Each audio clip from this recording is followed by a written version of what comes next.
Welcome to the Business Spotlight. My name is Jada Walker. I am your host for today's conversation, and my guest today is Alan Goss. He is a partner at Coover Goss, a public engagement firm. We'll be talking today about his business journey to business ownership, challenges, best practices, and share a peek of what it's really like to build and operate a business. So, Alan, thank you so much and welcome to the show. Thank you for being here today. I would Great. love for you to give us a little bit about your background and about who you are, and also share a little bit about your business as well. You bet. Thank you so much for having me, Jada. Great opportunity to be here and be able to talk about my new venture and also just, what got me here. But Yeah. excuse me. I've been working in the communication space for about the past 20 years. My background's very heavily in strategic communications, public affairs, reputation management, and a lot of my career has been spent working with organizations that operate in the public eye and have to manage, expectations across a wide range of audiences, like internal teams, partners, regulators, media, local stakeholders, that sort of thing. And that work has spanned just about every industry you can think of and included some very high profile top, Fortune 25 companies. But I like to talk about before I got into that kind of work, I spent 5 or 6 years living in LA, working in Hollywood, Mhm. and had a passion for storytelling and visual storytelling, and that led me there. And that really shaped this idea of storytelling and reaching audiences, but also there was a lot of complexity in that industry. Mhm. Right. Things are constantly changing, schedules shift. You got to deal with talent availability, creative differences. So Yeah. there's a lot of learnings I took from that those early days of working in Hollywood that I think have translated well into the more communications and public affairs space that I got into later in life after going back to school and getting my MBA. And that led to working with some great firms like Public Strategies that was based out of Austin, really well-known firm. Hill and Knowlton Strategies, a global PR firm, and then a smaller group called the Monument Group that's also based in Austin, Texas. And I really honed a lot of skills, got to work with a lot of great leaders and see this type of business from so many different angles. And that led me to about 5 years ago branch out on my own and take that step of like, hey, I think I can do this on my own and build something that I can take, learnings and pieces from all that experience. And Yeah. I founded Bonham PR about 5 years ago to more intentionally focus on, strategic communications, but also local community engagement. And more recently, I partnered with a longtime colleague and friend, Marshall Coover, who's been working in the space, doing public affairs work, Texas policy work, and formalized what we had both been doing on our own into more of an official partnership. And that's when we started Coover Goss. It's only been about 6 months since we really got the ball moving on that. So it's been an exciting venture to start building a new company, a new firm. It's not changing necessary direction or the work that I've been doing for a long time, but just allows to expand it in a different way, but also focus it a little more specifically into terms of what we want to do. And our firm, where we're really focusing our efforts, we're still doing strategic communications and stakeholder engagement, but the focus is really on doing Texas-based community and stakeholder engagement for large infrastructure projects, a lot in the energy space, like the data centers, the solar developers, battery storage developers, and to help them earn and maintain their social license to operate in these local communities where they're developing these big projects. There's lots of local realities to deal with from political, cultural, economic, and human realities that can shape the success they have in getting a project off the ground. So that's where we focus our work. And we're not a traditional PR firm. We do a lot of PR work and comms work, but we like to think of ourselves as we're relationship based. That's where we focus first. We get into a community, learn what's going on there, learn, who they are, where are the points of potential opposition, and then how do we strategically, work with our clients to, come up with a plan that makes the engagement meaningful and helps build their reputation and build these relationships. So we're, helping mitigate opposition down the road for them. So that's really where we're focusing our efforts. And, we've seen a lot of need and a lot of success and impact from the work that we do. I like that. That's cool. So to set the stage for our viewers and listeners, generally speaking, what does your current partnership structure look like? Because you're not like the just a sole owner or anything like that. You actually have a partner, like you said. So how is that structure look? What does that structure look like? Sorry, my words are getting jumbled. Oh, no, that's fine. And great question. And, it's been, a journey and a process learning that, but we're a 50-50 partnership, at this point in time as we start to expand and look for, you know, we're in the process of hiring and building out our team as well. But, right now we're sharing everything and we wear a lot of hats. And, I bring some different experiences to the table. I've worked on, for clients for a long time. Marshall, he has a lot of experience. He ran a public affairs shop at um, a solar IPP for a long time. So we kind of have this balance of, understanding, how to service clients, but also what clients are expecting. And both have experience starting businesses. He was a co-founder of a company called Duck Camp and, has a lot of great experience, on that side. So we're a good balance in terms of what we bring to the table. But I think what really, brought us together was, just a passion for this kind of work and wanting to do it differently and wanting to bring as much value to clients as possible. Not just, hey, here's a checklist, we'll do basic comms. Like, we really like to dig in and work in the communities and do the local engagement. But that's how we're structured. And as I said, we wear a lot of different hats at this point, from you know, client work, business development, marketing, and it's very fluid. So, as we move along and our team expands and gets bigger, there's going to be, thoughts and ways we might change our system and process. But, we're don't have any outside investor funding at this point, so we have a lot of freedom to continue to build this as we want to. I've worked at firms, you know, a lot of different sizes, and I've seen how the quality of client work can sometimes get bogged down by internal Yeah. bureaucracy. And, that was one of the reasons I stepped out on my own. It's like I wanted to be able to work and service clients in the way that I thought was going to, bring the most value to them. Yeah. And so we've structured ourselves that way so we can, have that flexibility and freedom to always deliver strong, thoughtful work without unnecessary layers getting in the way of that. I like that. That's nice. What made you decide to go into a partnership with I think did you say Marshall is his name? I'm sorry. I'm Marshall, like yes. Marshall okay, I'm Cooper. like I'm like it's on the tip of my brain every time that I want to say it, but then when I go out to say it, it doesn't sound right. Okay, yeah. So what made you want to go into a partnership with Marshall instead of maybe just starting your own business? Well, I had started my own business, Bonham PR, and I had always wanted to grow and expand that. And in my mind, that next step was to work with someone else and partner with someone Oh, else okay. to build. I know like I don't know everything. I work better when, there's someone else there and, another smart person in the room. Yeah. I And was just saying that with my last interviewer because we were talking about collaborating on different things, like different projects. And I said, yeah, like if I don't know something, hopefully someone else that I'm collaborating with can answer it or do it, like whatever it is. sure, Like it just makes everything so much easier. it does. It's good to have that sounding board. And even when I was, Bonham PR, and that's still kind of there and moving, but Yeah. that's mainly like, there's still some clients that are there and haven't fully transitioned over yet. But, I would partner with other small firms in the same way, when there was client opportunities to collaborate and do things together on. And those, I always enjoyed that working environment. So this was just a way to, work with someone who I've known for many, many years, who I trust.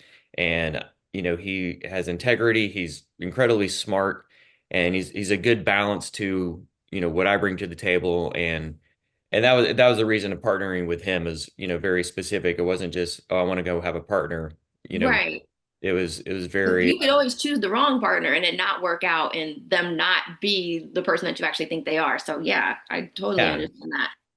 So I think, having a shared vision and work ethic too, just it made it a easy decision. And Yeah, it's been, starting something up is not easy. And I'm sure we'll talk about, some of those hurdles and pitfalls and things to definitely. overcome. But, we're both in it together and willing to put in the hard work and, learn along the way and pivot as we need to. And I think, having that same kind of mindset and mentality really helps.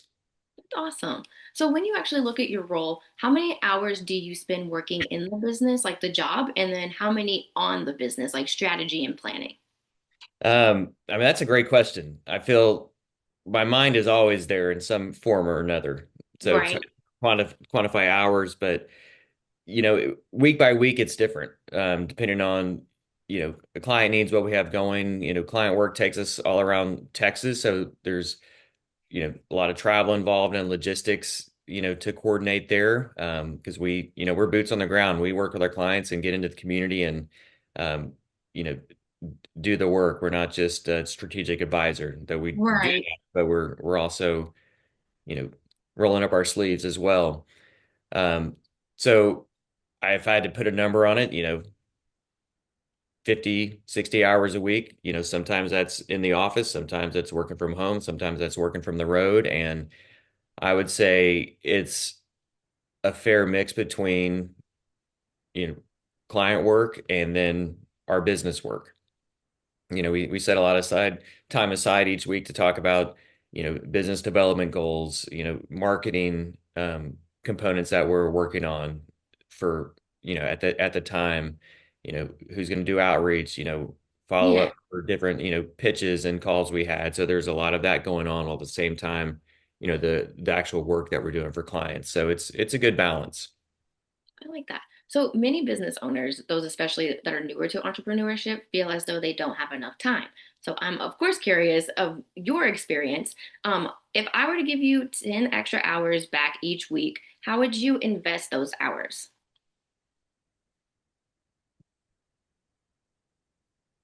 I think, one thing, if I could change it tomorrow, it's I would take those 10 hours and figure out, tools and systems that can handle more of the kind of the background work, I guess you could say. I know there's so many tools out there. And, whether it's, developing marketing materials, collateral, there's so many tools to use, Right, and finding the right one, or just, from pipeline tracking and automating, some of the things that take time and are important, but aren't necessarily you know, the work that we're doing for clients. I think right. if I could have like 10 hours a week just to focus on that and go through tools and figure it out, like I would definitely take that, because that would just open up more time in the future. Yeah, because I'm like, that does take time to like sit down and like actually look into those things and figure all that out. Like Mhm. And having a business, what's I'm going to like, it's work just a best lot. for us? Yeah, and like, because there's so many great ones, but Yeah. until sometimes it And then takes they one all do to work certain for things for you. certain businesses that actually like, work for that business. But then it's Right. like this other one does this as well. And it's like, I need that for my business. So I'm like, yeah, Exactly. it's definitely probably hard to figure out which one you actually want to go with. Like, man, no one ever thinks about that until like they have to do it. So they have to do it. Yeah. And as I said, and we both, wear a lot of hats, and, and when we think about, as we're looking at bringing more people on the team, we want people that are not just task doers. Yeah, So, if there's a tool that we can use to accomplish that, we'd rather bring on, people that are, don't go by the script, and, are able to, learn and grow and do the work and think about, the client needs and, what we're trying to do. Like that's where we want to focus our resources, not right. on as much, time-oriented tasks that are important and need to happen. It's like, So, let me save a little time on yeah, that. exactly. So before we get to the nitty gritty of the business itself, let's actually take a look at your background a little bit and what led you here. So why, or as you look back on your journey so far, what has been the most memorable roadblock or hurdle that you were challenged with and you were forced to overcome? I think I can answer two of those questions together. A big the I would say one of the biggest hurdles was making the decision and taking the risk to step out and start, my own business 5 years ago. Hmm. Having worked for some, incredibly great companies and organizations, there's a lot of comfort and security there. I mean, it's a lot of work, a lot of hard work, Yeah, but you have a lot of things that are in place that you don't have to worry about. Whether, you have other people on your team that can take care of things. You have 401ks, PTO, like all these things that are comfortable and feel nice to have in an organization. right, So the hurdle and taking that step to really trust myself and trust my judgment and trust that I have the experience, the knowledge to do this, I feel was a big undertaking and a big hurdle to overcome to, take that leap. And also understanding that I don't know everything. I'm not going to have all the answers. Everything's not certain, but trust myself, like we'll figure it out and, learn along the way. It's okay to, there's going to be failures and I don't look at failures as failures. I look at them as, these are, opportunities to learn and, yeah, pivot, grow, try something different. So that was a big hurdle in just from like a work, arc in my life was taking that step. And it's been great. It's been challenging. It's been fun. It's been exciting. It's been, there's lots of highs and lots of lows, yeah. and Would being willing you to do say that that was this a has good thing. had, I'm sorry, I didn't mean to interrupt you. Oh, go ahead. Okay, I was like, would you say that that has had like any type of major impact on your growth as a business owner? Oh, definitely. Um, like it'd be hard to imagine going back and not doing this now. Um, Right. but I also, can look back and, I just have even much more respect for, some of the business leaders and business owners and CEOs and other bosses that I've had over time, who've done this. And, Yeah. I can look at them and to see, where they started and where they got to. And it's a long process. It's something that day in, day out, you're putting in the work. You're thinking about things. You're learning how to Yeah. lead and build these teams and always having, an end goal in mind. But, it's a daily, discipline of like showing up and doing the work and figuring things out. So Right. I've really come away with it, a respect for a lot of people that I've been able to work with in the past as well. Yeah, because I'm like, I'm someone, I don't really think I could own a business. I'm not gonna lie. I don't think I have the You never know. backbone You to never do it, know. but I mean, that would be awesome. But it is like there are certain people that it just takes like to be able to do that. Like I'm not one of them, I don't think, but I like that. I like how there's people who just know like, yeah, I'm meant to do this and I'm gonna go do that and forget my 9 to 5 that's not getting me anywhere. So I like that. I like how those kind of stories come together. Yeah. So let's move on to what makes the business so special. So who primarily does your business serve? Like if I were in the audience, how would I know that I am a good fit for your service? Great question. And yeah, at this point, we're with Coover Goss, we're really focused on a certain like niche of client customer. Hmm. We've decided this isn't, where we might stay for as we grow and expand and move into the future, but we saw a need here, and it was also based on work we had already been doing a lot of over the past many years, but working in the energy infrastructure space and more specifically, developers in that space. So companies that are building, as I was saying earlier, like solar project developments or battery Hmm. energy storage systems. Um, Data centers are a huge focus for us. Um, just seeing where, and these are all industries that, are building projects in areas that are in rural areas, Hmm.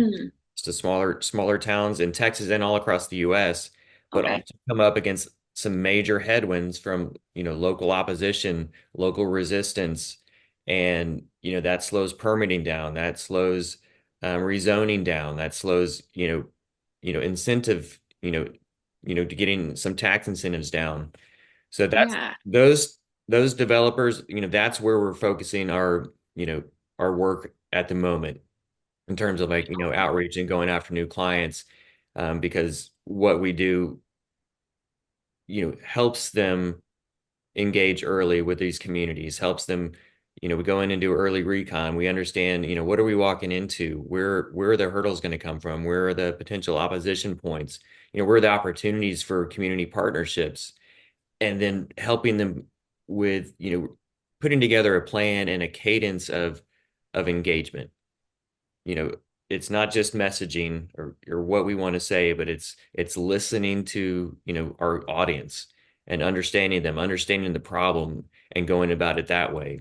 So that's our core focus in terms of like the clients that we have and who we're trying to expand into now. And at the end of the day, for us, it's about we love to get in and start on one project, but our goal is become, a strategic advisor and partner with everyone that we work with so that we can move from one project to the next, because each one has its own, nuances and differences Right. and challenges.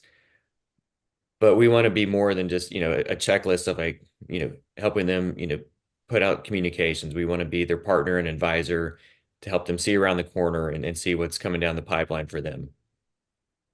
I like that. So, why do you think that your clients choose you? I think there's a variety of reasons. One, there's obviously, we're a small, nimble firm, and we lean into that. We see, that's advantageous. We're able to do more, move quicker. Um, you know, we're And people love quickness nowadays. quick, So, yeah, quickness, but also, a lot of times you get a big firm and you have someone that's, senior and has like the experience like Marshall and I have, and they're on the mhm, pitch, and then, the client never sees them again. mhm. And, we pride ourselves in like, we're in the Are room. like actually active in the projects and all of that. Exactly. That's So nice. we provide a lot of value in that sense. And, and that's why when we think about, our growth trajectory, it's, we don't want to just have, hey, we need, X amount of people on our team. Like for us, it's about, how can we continue to deliver the value and, be that strategic partner and advisor to our clients and Yeah. not lose that level. So I think, there's that aspect, but also just in how we approach each engagement, from, thoughtfully. And, I think our approach really lends itself to, helping our clients, see the potential issues, but we also take a lot off their shoulders. And Yeah. we're not waiting for them to tell us what to do. We're saying, hey, here's the best approach because we've done the research, we know what we're up against, and we're guiding them and helping them, make the right decisions in these communities where they have these projects. So I think there's a lot of value that we bring to our clients and build that trust. And most of the clients I've worked with in this space, it's usually started with like one small project or one small thing we're helping them with, and it expands. I was working with a solar developer on one small project and Mhm. ended up working on 20 other projects across the state of Texas and 15 different counties. And Right. so that's always the end goal, is to be that partner, be that advisor, and build a reputation of trust with our Right. clients. Right. Because it's like, of course, I want like you guys want more clients and like you want like that word of mouth, like people to tell people about you guys. So yeah, I love that. That's really cool. So Okay. how do you say, or that is not the question I wanted to ask. What is one thing that you wish people knew about your business? That's a layered question. Talking to people that aren't in the communications or public affairs space, there's always, this idea, or when we say, oh, we're working PR, this idea is like, oh, you work with like media or Right. you do spin. I was talking to someone the other day and said, this is what I do. It's like, oh, you lie for a living. It's like, no, that's not it at all. But I understand why you Like think I am not TMZ. That is not. Yeah, there's different things. So, I mean, I think there's two things that I would say to answer that question. The first, I would say, communications and engagement, they are much more than messaging or media. Like those are components, but I think every organization or every company, has an audience, an end user, decision makers who will ultimately determine outcomes that they want.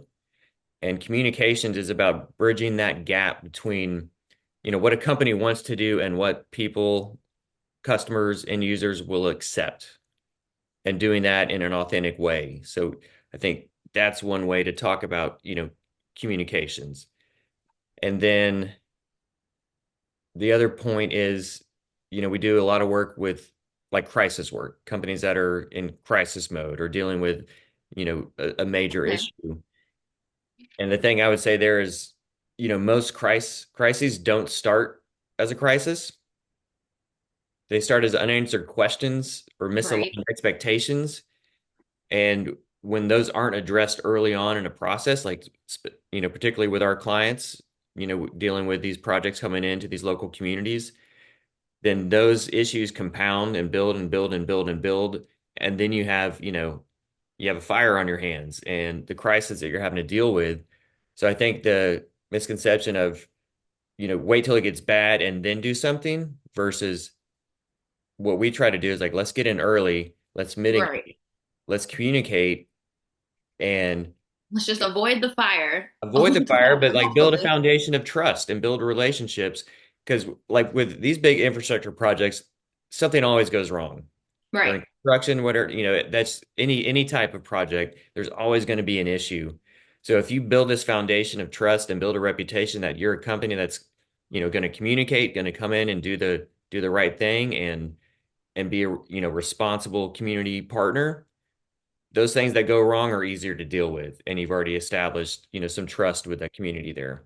So don't wait for the crisis. Do what you can, early on to, build a reputation of trust that can help deal with issues as they do pop up down the way. Right. It's like get ahead of the game before it turns into that fire. Exactly. But if there is a fire, that Still is something that we, come and we get can some do. help. Like I've worked in a lot of crisis situations, and I love that kind of work. I love, it's fast paced, and there's really good ways to handle it, and Is it there's like almost bad kind ways of to handle it. exciting? Like it's just like, oh yes, like because it's just so fast paced. It is, and you're having to, be very thoughtful and strategic, but have to, be quick about it. And so we do love that kind of work, but also try to work with clients to help them not get to that point if Right. possible. Okay. Nice. So this is actually it's going to lead me into marketing, which is something that's vital for every business out there, of course, and it's an area that many business owners seem to struggle with or even they just forget about it. So I'm curious about what successful businesses are doing. So what percentage of your monthly sales is typically invested back into your marketing budget? Um, at this point, I would say from a marketing spend, maybe 10%. Nice. And I say that Yeah, look at because, that. I've literally had some people say like they don't know or it's like 1% or like whatever like they just don't really care about marketing. well, when we think of marketing, I mean, there's a paid aspect to it. But what we've really tried to focus on, especially these first 6 months or so, is, how do we establish ourselves as, you know, not just a new firm, but, spend a lot of time thinking about, who we are, like, what do we stand for? What is our mission? And really trying to be clear about like that aspect of who we are as a company. And, to give ourselves, you know, a full rounded, you know, humanness, I guess you could say, Yeah. and understand that. And then, we've been doing a lot of, thought leadership development. So a lot of writing, a lot of content, um, utilizing, LinkedIn to push things out and build networks and to really get the message about not just what we do, like, we don't just want to talk about, we do X, Y, Z, but more about who we are and how we think about things, how we think about the issues that our clients or potential clients are dealing with, and Yeah. really have a perspective on that. So we've spent a lot of time, doing that early on, and we'll continue to do that.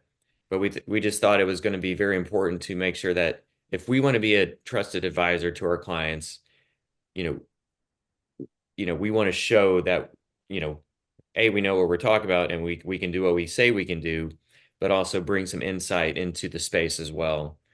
And, and so there is, a component of spin to push some of those things out there and push out, reports or studies that we're doing.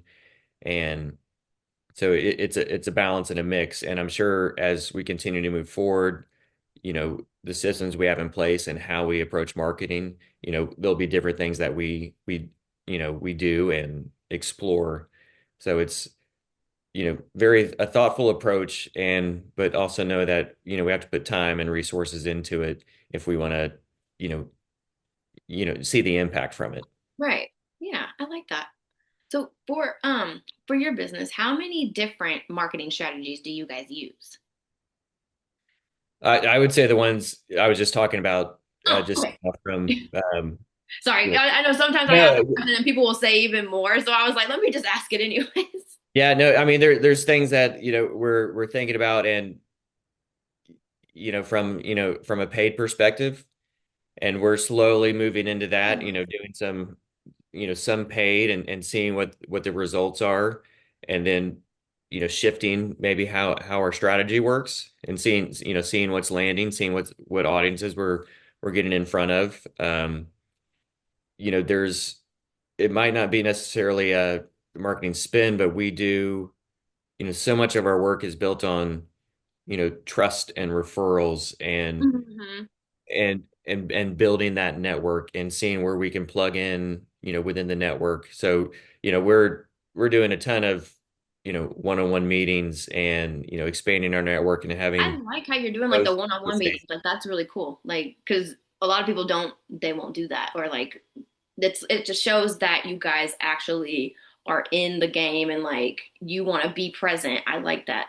Yeah, so it's and that takes up, time, and you could think, time is a resource, and time is money. So there's, that aspect to marketing as well, that I think within our industry and what we do, that goes a long way in terms of building those relationships. Yeah. And a lot of our meetings aren't necessarily with a potential client, but people that are in the space, and spend half the meeting talking about other things and just making sure they know, what we do, where we can plug in. And those are oftentimes, like, weeks down the road, opportunity comes up, we're the ones that they're calling. Okay. Nice. So moving from marketing to sales, what does your sales process usually look like? Like if I were to refer someone over to you, what can they expect to experience on as you guys guide them on the choice to do business with you? I'd say it's a fairly simple process. Usually if someone's coming to us, they have an issue or a situation where they know they need some help and assistance. You say it's a developer that is thinking about going into a certain community or a certain area with a project, and they're in the early stages of, doing their due diligence and siting diligence. uh, we'll have a meeting with them, and learn about what their project is, and where some of the issues might be, and tell them, like, not just what we do, but provide our perspective on it and what we think could be helpful there. And typically after that initial meeting, we'll go back to them. We have a number of, documents and collateral that, provide more information about our approach, and how we can work with them. And we'll usually, make sure they have that, and but also then put a proposal together that's specific for their situation. Um, Right. it's How do you go about that? Like does that have to do with like does that play into like their pricing on like how much they have to pay you afterwards for your services? Yeah, so there's definitely an investment component within our proposals. And we've tried to simplify, how we work with our clients. We typically have, three ways we can work with them. One is if we're walking into a situation where there's a lot of opposition, so it's more of a crisis response type of engagement. or if Okay. we're coming in early, we build more of a public engagement campaign for them. And there's also a component of, just reputation stewardship. How do we continue, to help them build, a solid reputation within this one local community project, but how does that translate into other projects they might have across the state or the US? So we look at it in those three components, but there's, always a component of, going in and doing an assessment, which is, local community assessment where we're doing having conversations and doing interviews with stakeholders on the ground, a lot of desktop research, and putting together this assessment that they can see that can help guide what their engagement plan should look like. So sometimes that's all they want at the beginning. So Okay. we put together a proposal, like what's that going to entail? What are the components of this assessment? What's how much time is that going to take? What is the investment fee for that? And so that could be, one proposal. And then, if that moves forward, typically, if that moves forward, we do that. And that lends itself into more of putting the plan together and doing the actual work and engagement over a 6-month period or a year period. Hey, okay, cool. How do you like keep track of all of this? Does it like, do you have some type of like, I don't know, some type of like system that you keep in? Like, I'm guessing like a CRM. I don't know. I don't know if that's like what I'm really looking for, but to Yeah, have like no, we track have of we all of have that our for each own. client. Yeah. Well, there's a lot. We have our own, you client tracker work that's going on that, it's like, where we are in the line of, outreach, proposals sent, where that stands, where the follow-up stands. But then also for each client, we have a very specific engagement, you know, calendar that we follow that we also use as a tracker with our clients. So Okay, cool, nice. that's something that we share. And most of our plans, have a very detailed, you know, calendar of things that we're working on. So, working with a client, like that's well communicated and always know what to expect and what's coming down the pipeline. So, but that also helps us stay on top of, the work that's going on across each client. And then we also have a very, I'd say sophisticated, you know, tracker and CRM for, our pipeline and what we're looking for in terms of, you know, where what new projects are coming up in Texas, who the developer is, who are the contacts, who are our, you know, what connections do we have to some of these contacts and how are we going about, engaging them to keep the pipeline moving. Okay, cool. That's really cool. I'm like, at least you have something. I interviewed someone like last year, and they said they don't have anything. They just kind of write them down and stuff. And I was like, oh my gosh, like I would go crazy. Oh, we Like got to I we need got to have something. something. And I give you got to give kudos to my partner Marshall. Like he can put these spreadsheets together and tracking systems and he's one that knows some of the tools that are like very helpful for that. So he's a wizard on the spreadsheet. So we do a lot um you know within spreadsheets and that type of work to keep Nice. tracked and um Because sometimes those can get complicated. Like there's like certain codes, and I'm like, wait, how did you know that that was a code? I don't even understand. they But can. Yeah. So that's one of those where, it's a good balance, with him. yeah, Like I love that kind of thing, but he but loves you're it like, even I don't know how to more. do it, so you do it. He sets it up and we have this system that works. And, there's other things that, I have a more of a visual eye and like really enjoy doing design work. And so unless it's getting too sophisticated, I'll start and put our templates together and get, our branding and that type of stuff together because I have a passion and love to do that as well. Cool. So you had mentioned earlier about having a few team members where possible, and I feel it's important to address that topic of building a great team. So how would you describe your leadership style in business, and has it changed over the years? I would say it's definitely changed over the years, in terms of, being, I've worked at, various levels within my career, in the communication space. And, early on, like, I was at the bottom tier level, then, had some, you know, team members underneath me, and then that kept growing up. So I'd say it's definitely evolved over the years and become more measured over time. And I've been able to work with some really great leaders and bosses along the way that I continually think about for, guidance and inspiration in terms of, you know, how did they lead? How were they managing a team? And, thinking like what worked well, what didn't work well. So I think if I could pinpoint it from a leadership perspective, I really try to focus on, clarity, you know, what's expected, setting clear expectations, building in accountability. I think that's really important. Um, Creating space for, a team member to, use their own good judgment. You don't want to be over managing too much, especially in work like ours that depends on, trust and discretion. So I think those are keys and things I continuously focus on and think about in terms of, leading a team and bringing team members along the way. Um, I think it's important to, again, set the expectations, but give some space and freedom for people to get there on their own. Yeah, really. No, I like that. And especially whenever you said something about like not being like a basically like a micromanager. Because Yeah, I've had all types of bosses, and there was one that was definitely a micromanager, and I was like, I don't need you to tell me everything. Like I know what I'm doing. You told me once, and that's all I needed. I don't need you to basically do the work for me. Like that was what they were doing, and I was like, right. why'd you even hire me? Yeah, no, exactly. And I've had some of the same, and what I've because everyone wants to grow and learn, but also everyone wants to do their job well and succeed, and giving people that space to take the initiative when they can, and yes, give them direction, give them guidance, Right. but also see where they get to on their own.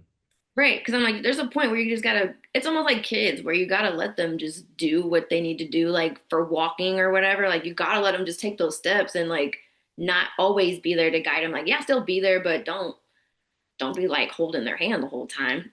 Yeah, and I think there's a difference between someone that's working hard and putting the effort and misses the mark versus someone that you know doesn't try or does the bare minimum. And I look at like what are they bringing to the table, and as we even thinking about hiring, and I like to think not everything's on a resume, Right. and This was actually going to be a question about like hiring and retaining employees, so I'm glad you've actually kind of brought this up. yeah, well, I think I like to think back to when I made the transition from, working in Hollywood TV and film. I went to grad school and, was exploring like where do I want to go after this. I thought I might be back in that industry, but, stumbled upon this firm, Public Strategies here in Austin, and they were a firm like I hadn't worked in public affairs before this. And they were a firm where a lot of the people there were from a political background, had worked in, the Bush administration and then later Oh, like wow. the Obama administration. Yeah. And my political background was me and the company I worked for in LA, we developed and produced a TV show about the first female president. So Oh like my my God. political background was, Hollywood style and theirs was Right. style. So, I didn't fit the mold, but I think what, I went and interviewed and what they saw in me was someone that, I had, a creative mind and, liked problem solving, understood, communications and storytelling and narrative and then, using research and data and could really, see through the noise into like what mattered. And, and I was given a chance, and being able to, give people a chance, maybe when it's, hey, this isn't necessarily what your resume says, but have the attributes and qualities of someone that could do well in this space. And, Yeah. local engagement communications, community engagement, like what we do, there's some very unique personality traits and capabilities that go into it, about being able to read a room and understand people and have empathy and and take a lot of information and pivot and be flexible. So there's things that you can't necessarily learn from a classroom, but it comes from experience, and Yeah. we want to give people that experience, especially those that are younger and coming up and have a passion and interest in this space. No, really, because I remember whenever I was younger and I was like, I started to apply to certain jobs, and I was like, oh, like I'll get it just because like I went to school and like I did these things or whatever. But it was like I was still young, so people didn't want, or like I was new to it as well, so they didn't want to hire me. And I'm like, how do y'all expect people to get the experience that you're wanting if you're not even giving me a chance? Yeah, Like, it's a tough balance, and um, so that's and we're not we're exploring bringing some people on right now, and but we're also not doing it just to do it or check a box. Like right. we're want to be thoughtful and make sure it fits within our system and needs, and as we move forward, because it's easy to say, oh, we got this much work, so we need to like bring hire X, Y, and Z, and then the work can go down some, and then you know don't have to like let people go or do that type of thing. So we're very being very thoughtful and strategic in how we think about I was just expanding. gonna say strategic. That was like on the tip of my brain, but you took it out of my mouth. Yeah, I like that because some people, yeah, it's like you do need to be very strategic with certain things, but I like that. So let's fast forward and look at what's to come next. So where do you see the business in the next 3 to 5 years? I see we definitely have goals and metrics we want to reach from a client growth, revenue growth, team growth. I mean, I don't want to put all the put the numbers out there right now, but so we have our goals in mind. But I think the bigger goal and objective for us is to continually build our reputation and be the go-to for the type of work we're doing. You know, be that strategic advisor, be that strategic partner. I want to have, clients that I have now, I want to still have them in 3 or 5 years. Yeah. You know, I, if the opportunity exists. So that's, as we think about, our goals and metrics and objectives that we want to hit, yes, it's good to have those as guideposts and things to strive for and work towards. But I think where we focus most of our time is like, what does that journey look like? And are we showing up in the best way possible to get there, but to be disciplined and continue on, the path that we've set out on. And that's where, we focus a lot of our efforts. Yeah. Not So just like, what? hey, we want to build here and get this big. It's like training for a marathon. Like you see That's 26 hard. miles, but unless you do like the daily work and the discipline work, show up when it's hard, you know, put the efforts in, you're not going to get there. But you do all that and you get there, you have your race, then you're set to keep moving. It's like, all right, did the race, now what's next? And you have this process and this discipline in place, and that's where we focus a lot of our thinking and efforts. Yeah. So what has actually been your guys' approach to setting goals and how do you track those goals? We when we first started out, we had goals that were more short term. It's like, what do we from a business development and marketing perspective, things that we wanted to see in the first 3 months. And again, I talked about we have tracking systems, activity logs, things that we're looking at and can run reports and see the numbers. So we're constantly looking at that. And then we have some 6 month goals, then year goals. And our plan is we're going to continue to like evaluate that, see where we are, see where do we need to shift? Do we need to change how we're going about our business development, or shift marketing tactics, or shift the how we position our offerings and pitch to clients. So in this early stage, I mean, we're looking at it all the time, and you know after every call we have with a potential client, we're how whether it went great or bad, like we're back like, all right, what did we do? What could we have done different? Was there anything we missed? So we're always reevaluating everything early on in this process.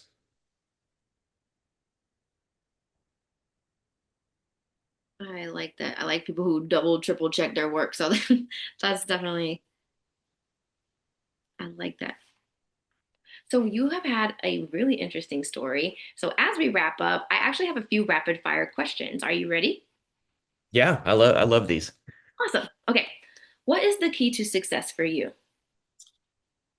I would say, especially with the work we do, it's understanding context before acting.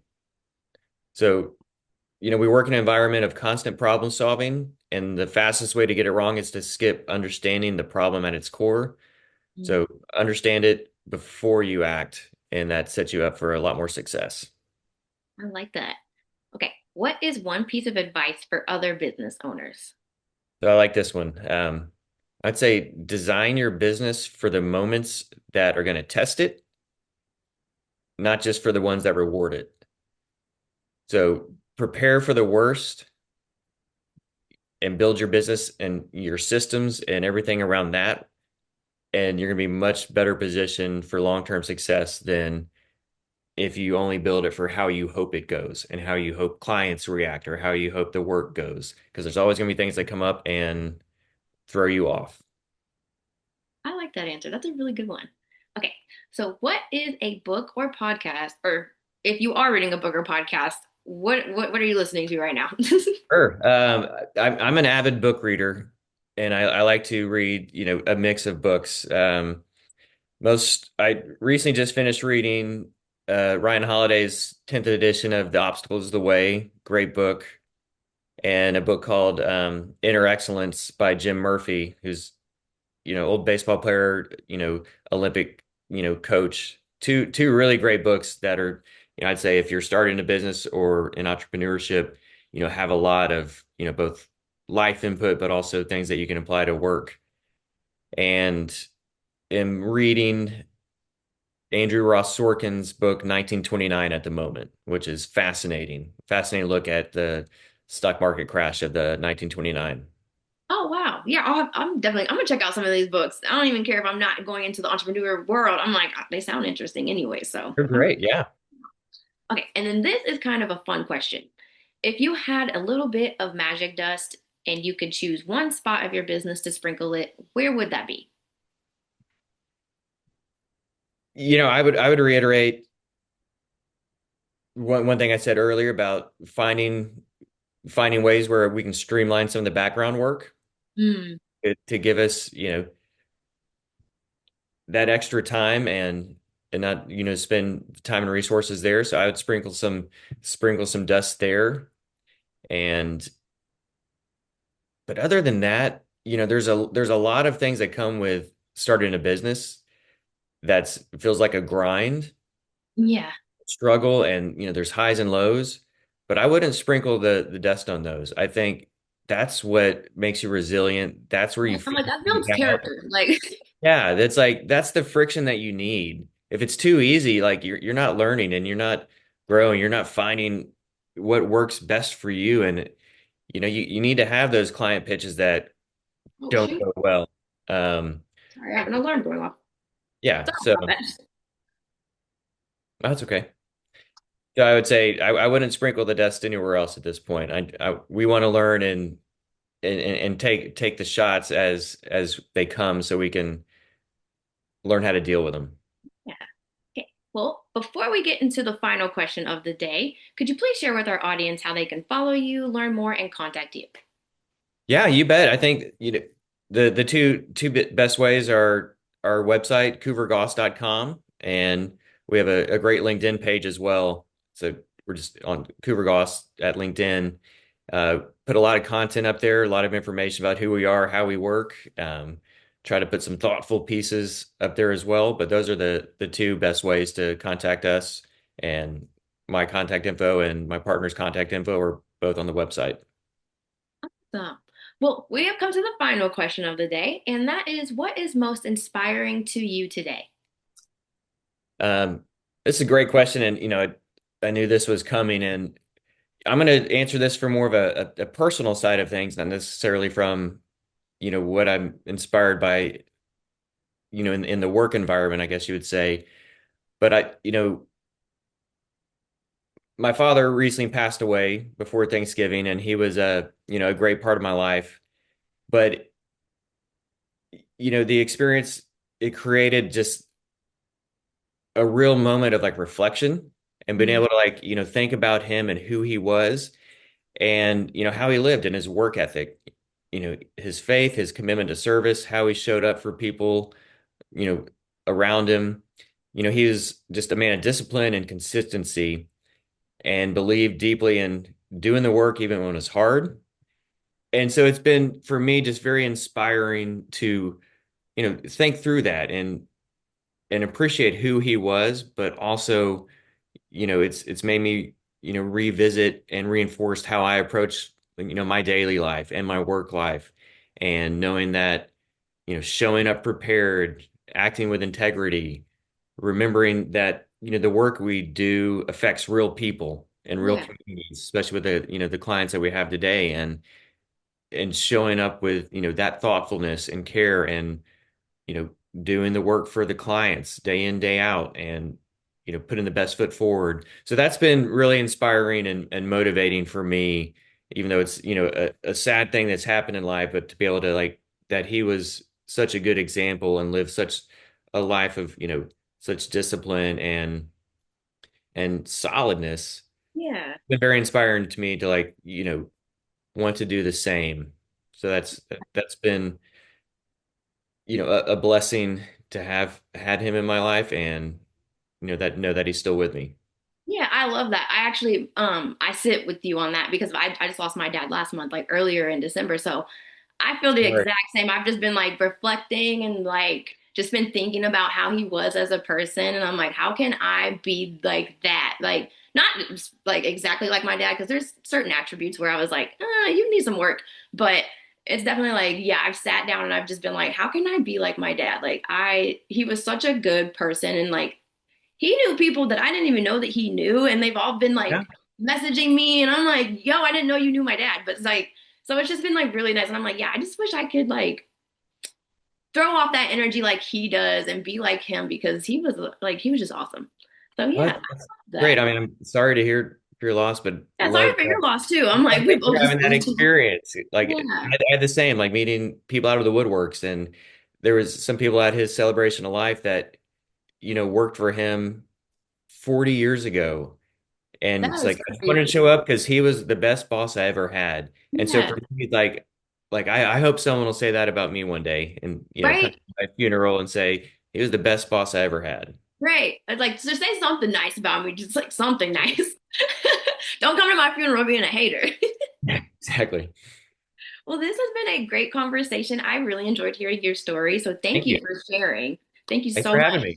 Yes. And I, of course, just want to encourage all of you who are watching to save this show and come back and watch it again because Alan really did have some great insights for business. And don't forget to like and subscribe to our channel so that you can get notifications every time a new conversation drops, just like this one. Thank you to everyone who is here with us today, and a special thank you to you, Alan, again for being here with us. We really appreciate it. Thank you for having me. Appreciate it.